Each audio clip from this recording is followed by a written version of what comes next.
Whether you're a mom who longs to talk to her kids about Jesus but doesn't know how, a church leader who wants to teach your families to take their faith personally, or simply someone who wants to see the church flourish in these trying times, the D6 Conference has the tools for you. Coming to Orlando and Seattle in 2025, with over 50 breakout sessions and presentations from Christian thought leaders, you'll walk away with fresh ideas, new perspectives, and a renewed passion for your ministry. At D6, we don't just talk about discipleship, we provide practical tools for you to turn these desires into actions. To register or learn more, follow the link in the description or visit d6conference.com.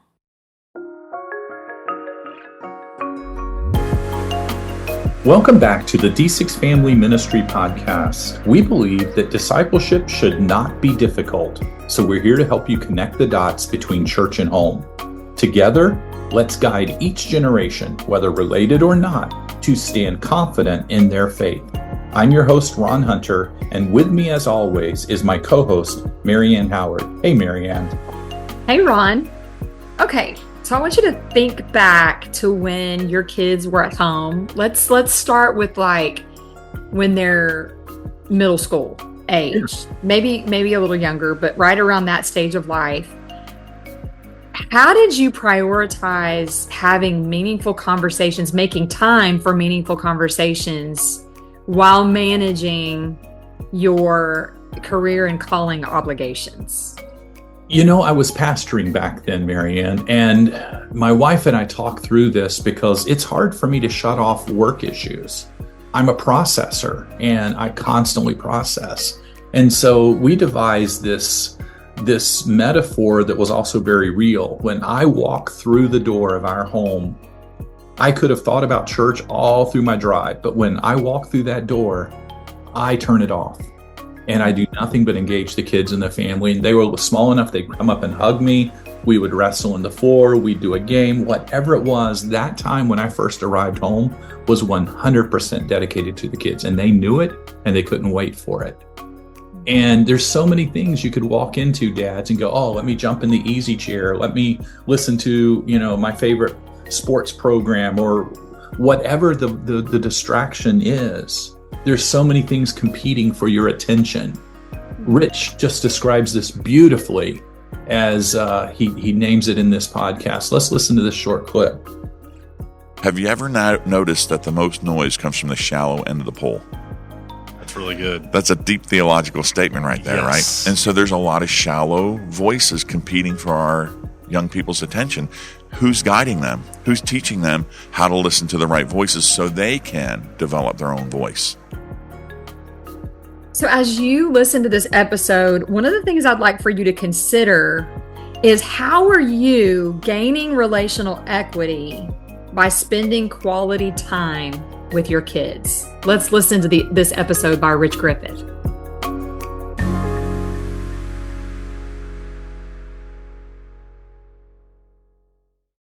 Right now, I am joined by Rich Griffith.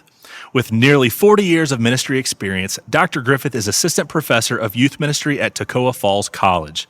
He is the author of Voices, Helping Our Children and Youth Listen to Wise Counsel, and he's a contributor to various academic and practitioner articles. He coaches with youth ministry consultants, hosts the Association of Youth Ministry Educators podcast, and serves on the AYME board. Dr. Griffith, thank you for joining us today. Thank you. And you've told me not to call you doctor, Yes. so I specifically Rich, did. Dr. G, whatever. Rich, yeah.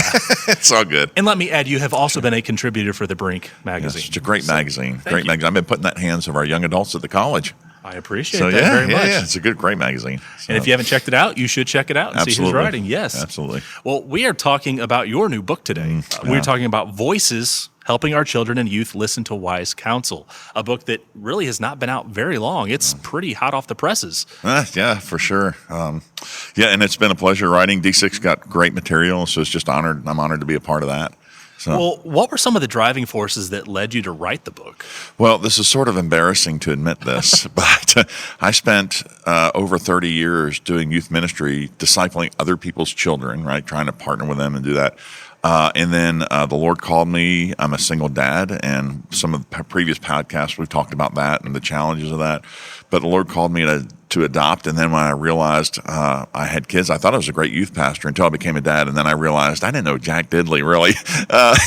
And the worst part of it was I spent all this time discipling other people's kids. I did not know how to disciple my own kids. It's different. You have children. Yeah, I have one, and it's different because there's a responsibility. And it's not like you think, okay, well, I'm going to go buy curriculum for my child, right? And so I think it just became this. And honestly, I'm going to put a shameless plug in for D6 here.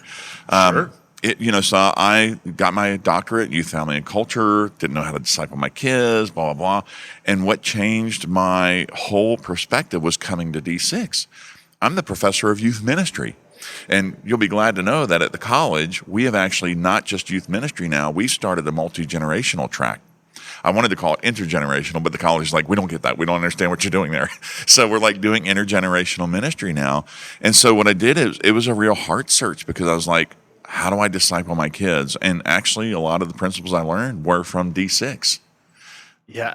You make me think I have a degree in youth ministry, and man, I did a great job if I had to disciple just 1 hour a week on a Wednesday night. Right. You get your own kid, and suddenly it's like, yeah, they're living with me and seeing my flaws, my scars, and I have to do this 24/7. So I completely get that. I'm curious, what were some of the voices that actually spoke into your writing? Yeah, I think that's the thing. So my background, of course, is we invest heavily in social sciences too. So Erik Erikson, psychosocial development, Yuri Bronfenbrenner, ecology of human development, Dr. Chap Clark, he coined the phrase systemic abandonment. So in the youth ministry world, you know this, the youth ministry used to be very attractional, and that worked for a while.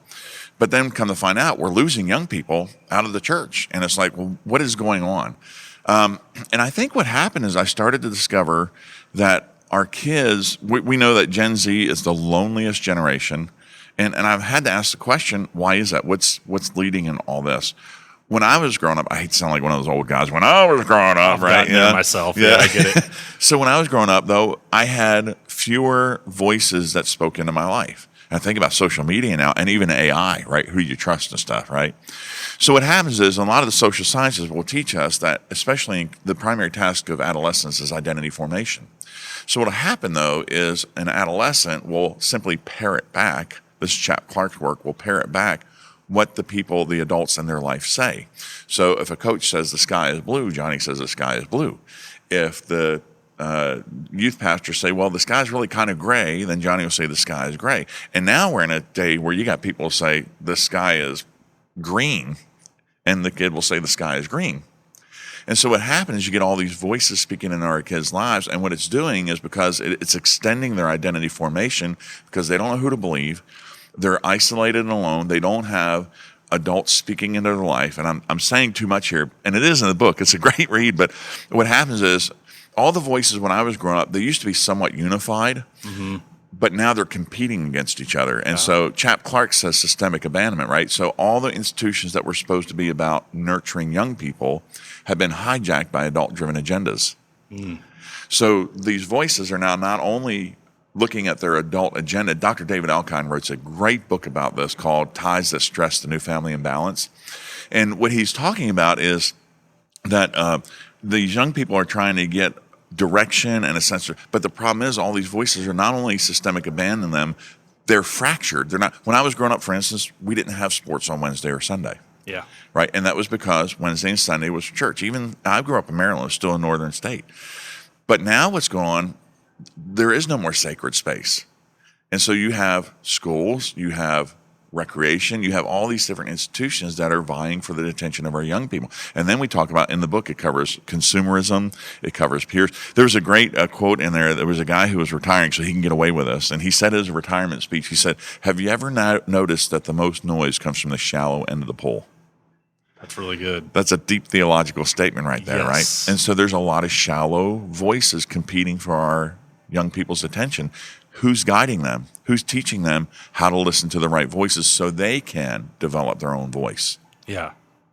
Well, there's a lot of academic research in the book, Absolutely. and that's one thing I really loved because you back up what you say. Was there one particular finding that you just found to be the most striking? Yeah, I think what's fascinating is you look at all the research, and this grieves me. The thing that I find striking about this is when you read things from Dr. David Elkind, he's been writing since the late 1980s, early 1990s. He's 93 this year. And I actually had a chance to speak to Dr. Elkind this past week, Monday. And I think what we find frustrating, the striking point was he's been writing this 30 years. Chap Clark's been writing about systemic abandonment, and it's falling on deaf ears. And it's like, what is the church's role? How do we now invest in our young people, put the right voices in our children's lives? So we know, for instance, spiritual formation comes primarily through the parent. But this is starting to be a little bit of a struggle too, because how many of our young people, especially adolescents, are turning to peers and turning to social media because, again, as adults, we've abandoned them. We've given them space, but we've given them too much space. And so they're struggling to find their identity. And so there's principles in the book that talk about how do we help a young person know what voice to trust, right? And there's filters and there's questions after each chapter, who spends time with you, who actually invests time in you, not take time from you, right? Who's transparent with you and honest. And then if they spend time and transparent, then you can trust them. You can trust their voice. There's biblical examples of there too, and that with Elijah and just lots of stuff in there. So, well, we're going to take a quick break. When we come back, I have more questions about this that I want to ask you about your book and just about where our young people are today. So we'll be right back.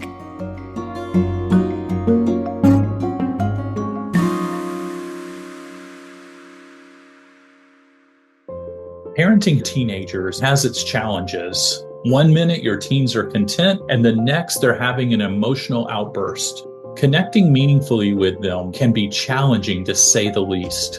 Let me tell you my number one, hands down, and I don't put superlatives on items that easy. The number one recommended resource to connect with your teens is our new 30 Days app called 30 Days Parents and Teens. It's designed to help you bridge those communication gaps and strengthen the relationship with your teenagers. All it takes is 10 minutes a day. My wife and I both did this with our kids, and we had pretty good relationships with them, but it made it even stronger. I've seen this app restore unreconcilable relationships with teenagers. It's going to bring back laughter. The 30 Days app will provide blessings, forgiveness, hope, and healing. Whether you feel disconnected from your teen or you simply want to grow closer to them, give the 30 Days app a try. It's available on the App Store or Google Play. Just search for it in the links below or search 30 Days Parents and Teens and give it a try. We're back, and we are talking to Rich Griffith, and he is the author of the new book, Voices, Helping Our Children and Youth Listen to Wise Counsel. Now, in the book, you talk about 3 filters that help a young person discern which voices are most worth listening to. Can you talk a little bit about those filters? Yeah, I'll go more into detail with that. The time, so I'll give you an example. I'll use hyperbolic examples so that way we can see it, and there's like several other voices in between. So parents, and I write this in the book, the first voice a child hears, even in the womb, is the parent. So a lot of neonatal developmental specialists will say, sing to your child, right? Talk to your child. They're recognizing your voice, right? So when we spend time with our children as parents, it's earning the right to be heard. Because again, as kids grow up, they get more and more voices I didn't have, social media, right? Look at that one. Yeah. So, and I look at it this way too, even with churches are involved in this systemic abandonment. So for instance, churches, yes, we spend time with youth, and I word it this way. When we need somebody to work with VBS because we don't have enough adult volunteers, who do we go to? The youth. Yeah. When we need people to serve the seniors at the dinner because we don't have enough volunteers, who do we go to? The youth. Group. Yeah. Right. So what we're doing is we're stealing their time. We're not investing time in them. We're using them to fulfill our purposes. That's the systemic abandonment, right? Instead of saying, what are you gifted at? What do you like to do? Can you serve on AV because you enjoy doing that, right? So who invests time in you? It should start with parents, and then there's other groups in there, grandparents, mentors. There's a bunch of other voices in there. Now I'm going to go to the other extreme, time, social media, right? How many of our kids spend so much time behind their digital devices that it actually steals their time? It's not investing time in there. It takes time from there. Yeah. There's studies that show that kids are spending an average of 7 to 11 hours a day in digital content. That's a full-time job plus, right? That's a lot of time. Yeah. So it's stealing time. It's not really investing time, right? This is where mentors come in. Mentors should invest time. All right, then we look at transparency, right? Even as a parent, I'm not going to be transparent with my children about everything on every stage of life. There are certain things I need to talk about them when it's age appropriate, right? But am I going to be transparent? We have a rule in our house. If you make a mistake, including dad, if you make a mistake, you own up to it, right? You ask forgiveness. You try and make it right. You learn from it, and then you move on. That's transparency, right? So when my kids see me say, I am really sorry, I made a mistake. And I think that's one of the main reasons that adults kind of back out of discipling their children is because they're afraid to admit they're wrong sometimes. Or what happens when your kid asks you a really hard question and you don't know the answer. I get that all the time, right? Here's a great way to do that. If you're investing time in transparency, here's a great response to transparency. I don't know. That is a great question. Let's find out together. Now you're inviting your child on a journey with you, and your child will respect you more because you said, I don't know. That's transparent, but let's find out together. The last one is if they're spending time with you, giving you time, right? There's research a while back ago that said dads only spend maybe 2 minutes of meaningful conversation with their children a day. 2 minutes. And so if they're spending time, but they're investing time, we have rules in our house. There's great tips in the book about this. If they're being transparent with you, then you can trust them. So let's give the extreme. We learned social media. It steals your time. Look, this is a silly question. Is it transparent? No. Social media is anything but transparent, right? And so we can talk to our kids about this and say, if it's stealing your time, if it's not transparent, why do you trust it? Why would you listen to it, right? Go to mentors, go to God, go to Scripture. Find places that you can find truth where you can invest time in and investing time in you. I feel like I gave the whole book away, but there's a lot of other good stuff in there. I was thinking you narrow it down to those three things: time, transparency, and trust. I hope people are writing that down, but you really do need to read. I'm not trying to pitch the book here, but you do need to read the book to get the full grasp there. Yeah. But those things are so important for what we're doing. Going along with this and kind of the big picture of what's going on here, how does all this fit into family discipleship? Yeah, absolutely. Well, and again, I'll go back to my confession. I didn't know how to disciple my kids. And so D6 trained me. Listen, we've professionalized discipleship. We've made it too hard. And the fact of the matter is D6, right? As you go every day, right? Every day D6. Yeah. So, I'll give you a little cheat sheet here. Here's what I've done with my son, for instance. And I get a little emotional when I tell this story. So my youngest son, Jamie, I take him, I have to drop him off at school, go to work. It's about a 40-minute drive every day. I know everybody doesn't have that luxury of their kids, but you find what works for you. So we would go read through the Gospel of John. As we're getting in the truck on the road, he would read a section of the Scripture and I'd talk about it, and there's simple questions. What does that mean to you? Right? So then we got into the Psalms, and I love this because about Psalm 19 or 20, I asked my son the typical thing, what does this mean to you? Now, again, you got to understand the context. My children came from trauma. They're all adopted out of horrible situations, stuff, right? They have a sense of abandonment, literal abandonment, right? And so I asked my son one day, what does that psalm mean to you? And I'm trying to get emotional here. He says, Dad, the psalm goes like this. The psalmist writes about how everything, you've read it, right? How everything's really horrible, and he complains and he laments and stuff like that. And then there's sort of this but God moment. Right? But God is my fortress. But God is my rock, right? And he said, and this is what gets me. This is a kid who was adopted. And he goes, Dad, what it tells me, is God will never abandon me. God will never. Talk about a discipleship epiphany for my child to go, God will never leave me. And how does that translate to his relationship with his dad? He knows when things get tough and he makes a mistake, because of our rules, Dad's never going to abandon him. Sorry, I got a little emotional on the radio. That's good. That's discipleship in action right there. Yeah. That's living proof of what's happening. And just hearing you say that it's the realization and the application to life. That's what every parent hopes for. And I know we have parents who are listening to this, and they're going to say they're like you, that whether they are in full-time ministry, they're volunteering in ministry, maybe they're not in ministry at all, but they're going to say, I admit I don't know how to disciple my kids. I should. I'm embarrassed to admit that I don't, though. I don't know how. What advice can you give to them when they are struggling to know how, but they say, I need to do this? Yeah. Start simple. right? You know your child better than anybody other than the Lord, right? Start simple, pray together. So a lot of kids, what kids need developmentally, they need stability, right? So one of the simple things that we do, we have this little wooden bowl that has one of the Psalms carved on the side of it and stuff like that. It's really awesome, right? So it ties in. And every day at 5:30, I know this sounds weird, every day at 5:30, we have dinner. There are some exceptions, I get it, but stability, consistency. We put our phones in that bowl. We're not allowed to touch our phones, and that's part of our everyday discipleship. We have dinner together. D.A. Carson, great theologian, said Jesus ate his way through the Gospels, right? Think about the relationships and things Jesus did. Why are we sacrificing the dinner table? To what? Things that really don't matter? Our kids matter.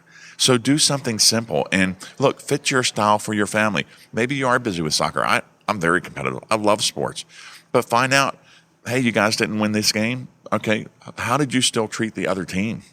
Right? How would Jesus treat that child, the other child on the phone? Did you kick him or did you pick him up on the other team, right? I don't know what it is. That's the thing about it is so unique to every family. You can find your own thing to do. And listen, get with other parents. What can we do to support each other to say we want to disciple our children? And start simple. Know your kids, love your kids, and build a relationship with them. That's it. Yeah, I love what I'm hearing, and it's also convicting because what you're saying is true. Discipleship is simple. We don't need to make it harder than it is, but it also might require some sacrifice that hurts. And when I say sacrifice, I mean putting up the phone, turning off the TV for a little bit, ignoring sports and what's going on. Those aren't that big of a deal. Right. But they have become a big deal because we've allowed it to. Right. And so I think the message that you've given us, it's simple and it's tough at the same time. And I would encourage people to check out this book because you're going to find so much more. You're going to find so much research. If you're the type of person that loves numbers and loves research, you're going to find that. If you're the person that hates that, you're going to find the other aspect of it too, where you discuss, the philosophical nature and the practical application. The book is called Voices: Helping Our Children and Youth Listen to Wise Counsel. Rich, thank you for writing the book, and thank you for sharing with us today. Thank you very much. God bless.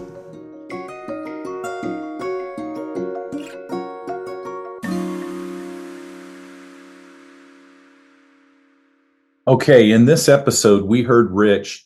Oh man, so good. Yeah, he there's so many things to come in there. How do we help teens know what voices to listen to? How do we remind ourselves what voices to listen to? Mm-hmm. But I loved his 3 filters. He talked about first voice your child hears is the parents in the womb. As they grow, they got more competing voices. And then how to own it, ask for forgiveness.